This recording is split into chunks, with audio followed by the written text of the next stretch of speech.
2 wins in a row for the Sycamores, which has the program sitting at 500 for the first time at this point in the season since 2015. Many would wonder, as noises like playoffs start whispering, how does this program handle the expectations? We're going to find out the maturity of our team right now. You know, sometimes it's easier to coach through when things aren't going well, and sometimes success kind of breeds arrogance. Success kind of breeds, a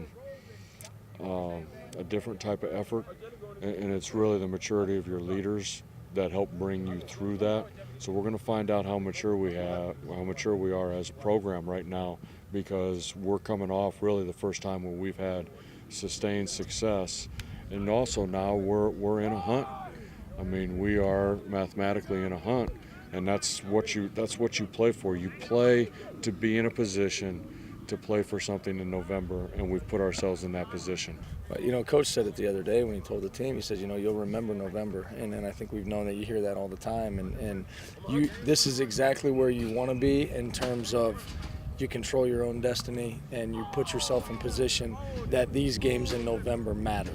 In terms of, they all matter, but they matter in terms of the goals and that you've set forth for yourself as a team and as a program. So that's just what we're excited about. We're excited to be where we are and a chance to come back home and play a very good football team and go compete. For the offense a week ago, the first game without senior tailback Jaquan Keys, Coach Heck knew it would take a total team effort to beat the Penguins. That's exactly what the Sycamores dished out in Youngstown, Ohio, and he even saw some unique, creative plays, such as Jaleel Kilpatrick, the backup quarterback, getting a chance being in at tailback and throw it back to Ryan Boyle. You got to remember, this is a young man that played wide receiver, and played wide receiver and quarterback in junior college and played it at Division II before that. So he's obviously very talented. He's obviously very skilled. I think the world of him. He's tough. He's mature. He's smart. It's just building all of our athletes into this. And, we're at a position now where we're not going to be able to just sit here and rely on the same guys. We're going to have to become creative with our athletes. And rather than have a really good, positive athlete sitting there, being able to build him in throughout the course of the entire offense and not just trick plays, and being able to build some of the other guys in. I think you see Zach get his first touchdown catch. We all knew what Dante Hendricks had, but it wasn't just Dante Hendricks. You look at everybody who had a catch in that game and how the ball's being spread out, and that's, really the staff coming together and our players, coming together and believing that every man has value. Anywhere a tackle is made on the defensive side, can guarantee a number 46 is there. Sycamore coaches knew what they had before the year started in Jonas Griffith, because everybody else in the Missouri Valley Football Conference knew what the Sycamores had in Jonas Griffith.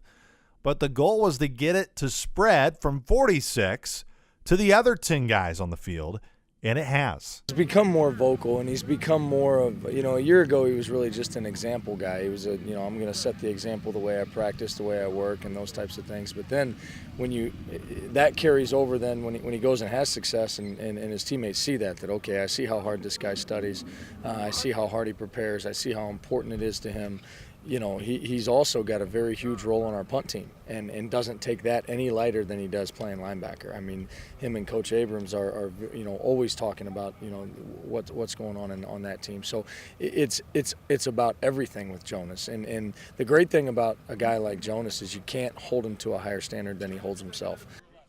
On to South Dakota, Coyote team looking to snap a 3-game losing skid right now in the season, which is the longest for the Coyotes since losing the final 3 games of the regular season a year ago before a playoff win. Defense plays extremely hard.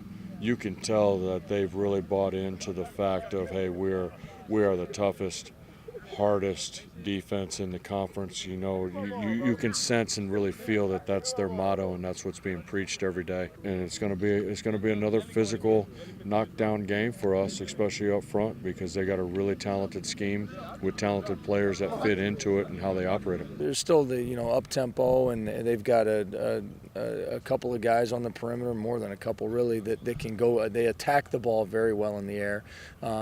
So they're doing a lot of the same things. You know, they're doing a lot of the same things up front. They're doing a lot of the same things in the run game. I know that the guy they had a year ago, you know, obviously was a tremendous player, and I think that the Simmons kid is kind of finding his own way into that role, and is also a dual threat guy. I mean, he can make all the throws in their offense. He can hurt you with his legs, whether it's design run or even worse sometimes when he scrambles. For more on Indiana State's matchup with South Dakota on Saturday afternoon at Memorial Stadium, you know where to stay. That's right here at GoSycamores.com.